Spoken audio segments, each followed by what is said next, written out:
Hi everybody, welcome to today's video.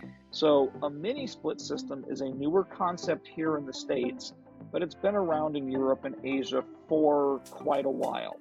And it is essentially a system that provides a single condenser or heat pump source, but then it provides multiple small little air handlers throughout the house. So instead of having a central air conditioning system, you have an outside condenser and then one or two or three or four little air handlers scattered throughout your house to actually provide kind of point source heating and cooling rather than a central air conditioning system. So it's relatively quiet because the condenser and everything else, the heat pump actually sits outside, and then you've got the rest of these little air handlers scattered throughout the house. And again, this is what's commonly called a mini split system. You can actually these days go to Amazon and buy one if you want to, although the sizing them can be a little bit tricky, so you got to be careful. But this is the equipment that's generally installed.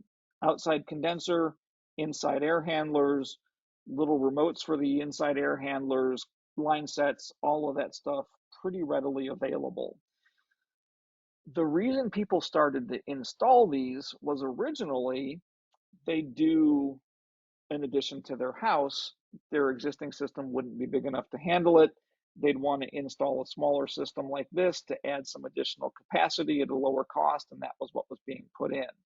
People then realized that, especially for smaller houses, picture a Broad Ripple bungalow here with 2 or 3 bedrooms and a bath, maybe a bath and a half.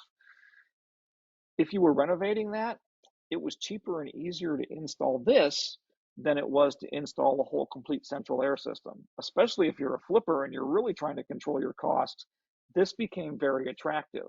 So these can work pretty well for a smaller house. They also work well for older houses that maybe never had central air. So if you have a very tall house, but it's relatively narrow, like you'd find in the city here fairly often, you could put 1 or 2 of these air handlers inside and it would do a pretty decent job, especially as that cold air kind of sinks through the house, of cooling the house. And then if you had one on the first floor, the warm air would rise in the wintertime and it would do a relatively decent job on that.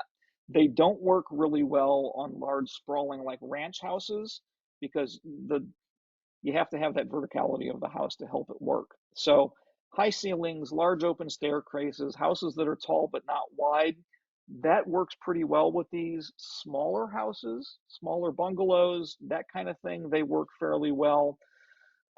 And there's some advantages to it. It's mounted outside. That equipment outside is in a central location, so you don't have to have lots of stuff installed outdoors. They're quiet and they can be powerful enough to heat and cool a whole house, but they do have some disadvantages as well. So